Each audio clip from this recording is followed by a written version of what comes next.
इबादत गाह में आप क्या करते हैं? सिर झुकाते हैं, अरदास करते हैं, प्रार्थना करते हैं, दुआ मांगते हैं, ना कि उसे बर्बाद करते हैं और ना ही उसे तोड़कर तबाह करते हैं।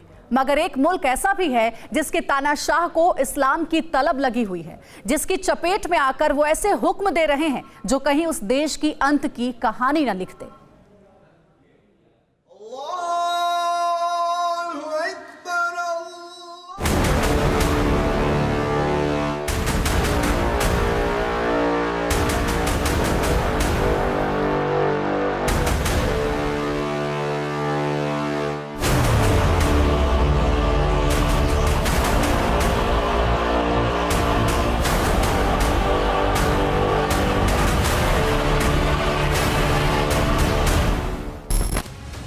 तुर्की का तानाशाह तमतमाता हुआ मुल्क की हर उस धरोहर को तोड़ने में लग गया है जिस पर ईसाईयत की छाप हो। सीरिया, लीबिया, इराक और तुर्की में नरसंहार मचा चुका राष्ट्रपति एर्दोगान इस्तांबुल की इमारतों में अपनी तानाशाही की पटकथा लिखना चाहता है। खूबसूरत शहर इस्तांबुल की ऐतिहासिक इमारतों की सालों साल पुराने इतिहास को जड़ से मिटाने में जुट गया है तुर्की का राष्ट्रपति। जो कभी अमेरिका, रूस और यूरोप का यार हुआ करता था, वो तुर्की अब कट्टर मुल्क पाकिस्तान का बेहद करीबी बन चुका है। धर्मनिरपेक्षता की इमारत पर खड़ा देश तुर्की आज इस्लामीकरण का सबसे बड़ा उदाहरण बन रहा है।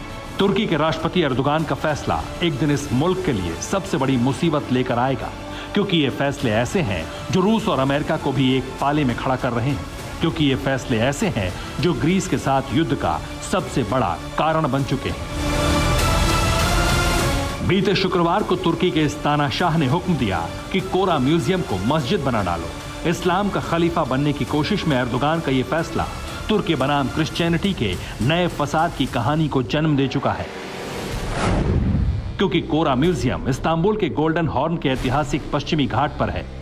कोरा चर्च मध्यकाल का बेंजटाइन चर्च था, जिसको फाइनल जजमेंट के चित्रों से 14वीं शताब्दी में सजाया गया था, लेकिन 1453 में ऑटोमन तुर्कों की जीत के 50 साल बाद इसे मस्जिद में तब्दील कर दिया गया। दूसरे विश्व युद्ध के बाद नए निजाम ने तुर्की को यूरोप की तर्ज पर सेकुलर देश बनाने का इरादा जताया, तो इस मस्जिद को भी हागिया सोफिया के तर्ज पर म्यूजियम में तब्दील कर दिया गया। 1958 में इसे आम जनता के लिए खोला गया था। एर्दोगान की एक ही ख्वाहिश है तुर्की में इस्लामिक राज्य का सिक्का चलाना। वो तुर्की में पूरी तरह से शरिया कानून लाना चाहते हैं। यही वजह है कि ठीक एक महीने पहले ही उन्होंने हागिया सोफिया म्यूजियम को मस्जिद बनाया था, जिसका हर मुल्क ने विरोध किया। बावजूद इसके वो एक के बाद एक करके चर्च को मस्जिद बनाने में लगे हैं। आपको बता दें कि तुर्की मुस्लिम बाहुल्य देश है। 98% लोग मुसलमान हैं। तुर्की की गिनती धर्मनिरपेक्ष देशों में होती है। 1299 से 1922 तक ऑटोमन साम्राज्य का राज था। 1923 में तानाशाह जनरल मुस्तफा कमाल तुर्क ने तुर्की को आजाद कराया। 1924 में तुर्की का संविधान बना।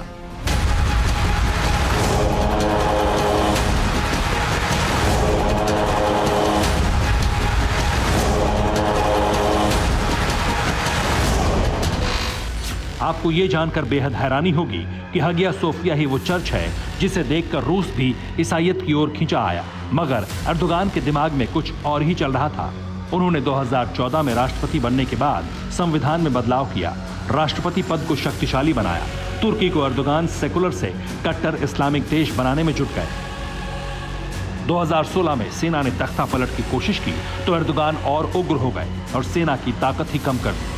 सरकार के खिलाफ बोलने वालों को जेल में डाल दिया, धर्म को राजनीति का औजार बना लिया और फिर भारत के खिलाफ खुलकर बोलने लगे। फिलहाल पुरानी ऑर्थोडॉक्स कोरा चर्च से बनी नई मस्जिद में नमाज कब पढ़ी जानी है, ये अभी तय नहीं हुआ। अभी इस मस्जिद में मौजूद ईसाई कलाकृतियों का क्या किया जाएगा, ये भी तय नहीं। लेकिन इतना जरूर तय है कि तुर्की अपने अंत की कहानी जरूर बुनने लगा है। Bureau report, TV9 Bharatvarsh. अड़ी सोमवार से शुक्रवार शाम 6 बजे सिर्फ TV9 भारतवर्ष पर।